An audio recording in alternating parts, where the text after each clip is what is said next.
देखिए ये, हेलो साथियों, आप सभी को नमस्कार। देखिए हम स्टार्ट करते हैं उसी पेपर का, खंड गया बायोलॉजी का सेक्शन है। आगे बढ़ते हुए उसी खंड में ये वीडियो नंबर 3 है। एक पेपर के 3 हिस्से हैं।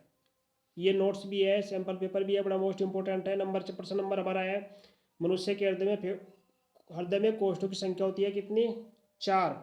मुकुलन पाया जाता है कांसी हाइड्रा में। नेक्स्ट प्रश्न है, विज्ञान की वह शाखा जिसमें जीवाश्मों का अध्ययन क्या करता है, क्या कहलाती है? पेंटियोलॉजी। पेंटियोलॉजी। प्रचलित रूप से ऊर्जा ग्रह कहलाता है माइटोकॉन्ड्रिया। प्रश्न नंबर 10, डीएनए का पूरा नाम लिखिए। प्रोटीन संश्लेषण कैसे करता है डीएनए? देखो, डी ऑक्सी राइबो न्यूक्लिक अम्ल, ये इसका पूरा नाम है। प्रोटीन संश्लेषण के दो मुख्य चरण होते हैं। नंबर 1, अनुलेखन।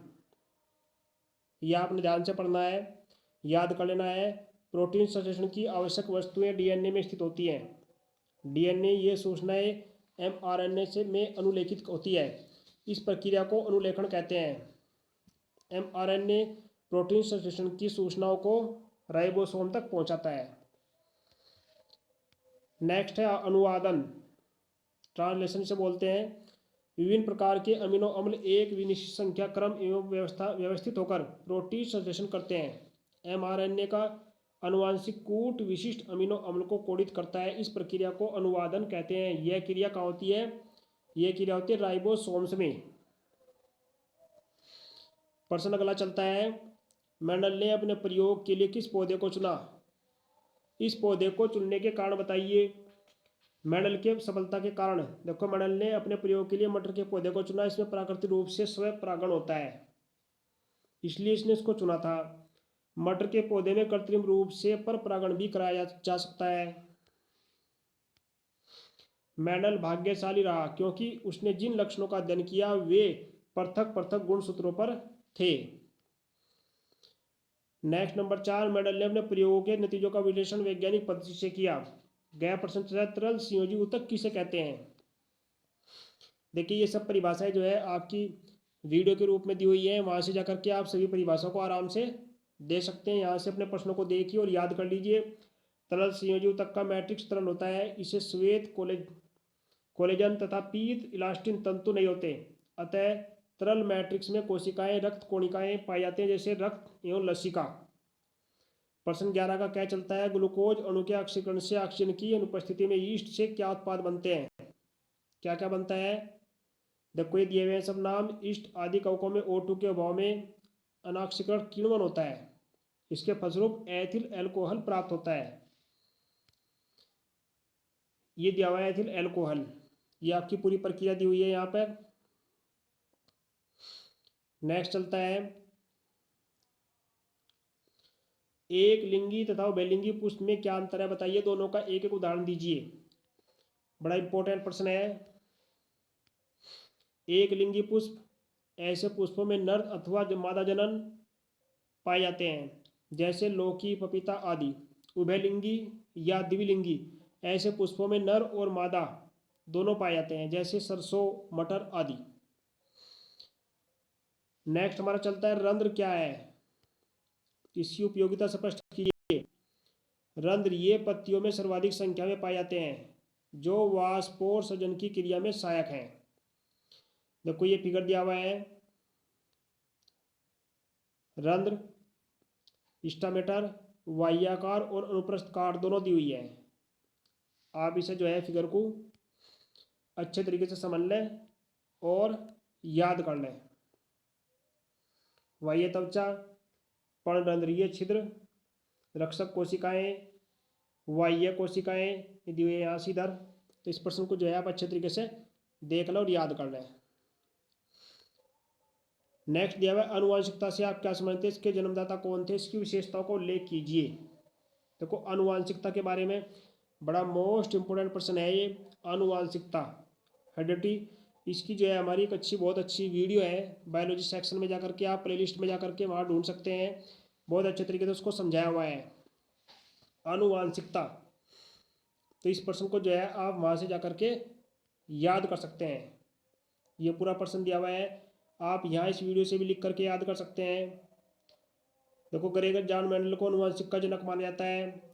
विशेषता क्या क्या है? नंबर 1, तुलनात्मक लक्षणों में परस्पर जनन करने पर प्रभावी लक्षण सुप्त लक्षण को प्रदर्शित नहीं होने देता। युग्मनक निर्माण के समय जोड़े के 3 पृथक हो जाते हैं, अर्थात युग्मक में प्रत्येक लक्षण का एक ही जीन पहुंचता है। इसका तात्पर्य है कि युग्मक सभी लक्षणों के लिए शुद्ध होता है।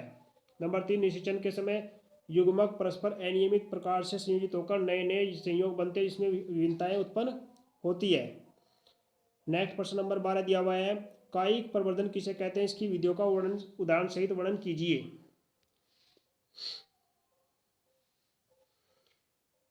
कायिक प्रवर्धन देखो ये है जब पौधे के वृद्धि अंग जैसे जड़, तना, पत्तियों तथा कलिकाओं से नए पौधे का जन्म होता है, उसे कायिक प्रवर्धन कहते हैं। 2 प्रकार का होता है, प्राकृतिक और कृत्रिम। इसको आप आराम से याद कर सकते हैं। प्राकृतिक में भूमिगत तने द्वारा, पर्णकालिकाओं द्वारा। कृत्रिम में कलम लगाना, रोपण या पैबंद लगाना। इस विधि में 2 कटे हुए पौधों के भागों को जोड़ा जाता है। स्पान विधि जैविक कलम विधि है, इसमें जो है ना नींबू, नारंगी, संतरा, आम आदि के पौधे तैयार किए जाते हैं। कलिका रोपण द्वारा कलिका के द्वारा तैयार करते हैं। दाब लगाना, ये सभी प्रश्न जो है आप अपने याद कर लें। अथवा नेक्स्ट प्रश्न दिया हुआ है, बड़ा मोस्ट इंपोर्टेंट क्वेश्चन है, परिवार नियोजन। परिवार नियोजन से आप क्या समझते हैं? जनसंख्या नियंत्रण के लिए इसकी विभिन्न विधियों का वर्णन कीजिए। देखो परिवार नियोजन,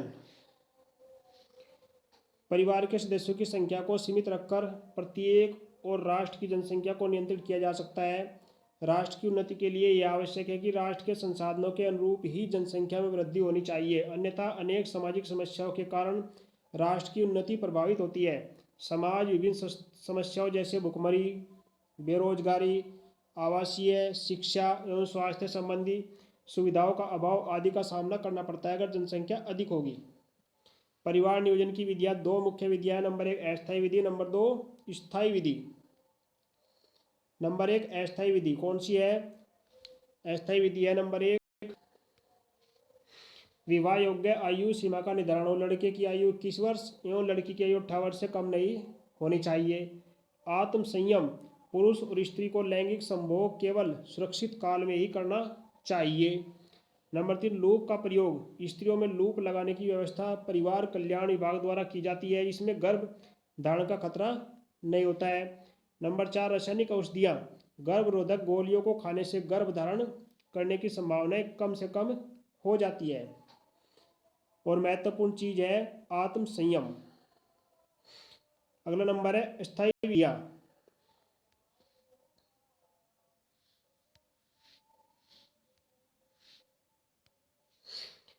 नंबर 1 बंधीकरण, पुरुषों में शुक्रवाहिनी को काट देते हैं, इसे वैसेक्टोमी कहते हैं। स्त्रियों में अंडवाहिनी को काट देने को ट्यूबेक्टोमी कहते हैं। आजकल ये बहुत साधारण ऑपरेशन माने जाते हैं। सेकंड है, ये फर्स्ट हो गया। सेकंड है गर्भ समापन, गर्भ धारण करने के बाद एक सीमित काल के भीतर कुशल एवं शिक्षित डॉक्टर से गर्भ समापन कराया जा सकता है। तो इस तरीके से जो है प्यारे छात्रों, ये पूरा सैंपल पेपर आपका कंप्लीट हो गया। आप जैसे शुरू से आखिर तक पढ़ें और तैयार करें। इसमें से जो है प्री बोर्ड में तो मिल सकते हैं, लेकिन बोर्ड के लिए बड़ा मोस्ट इंपॉर्टेंट है। इसी प्रकार से ऐसे नोट्स, ऐसे सैंपल पेपर हम आपके पास वीडियो के रूप में आगे भेजते रहेंगे। आप सभी ध्यान से पढ़ें और ध्यान से तैयार करते रहें। आपके सामने कोई समस्या हो तो आप कमेंट बॉक्स में लिख सकते हैं, आपके सामने कोई भी समस्या नहीं आएगी। इसलिए आप तैयार करें और याद करें। धन्यवाद। जय हिंद, जय भारत।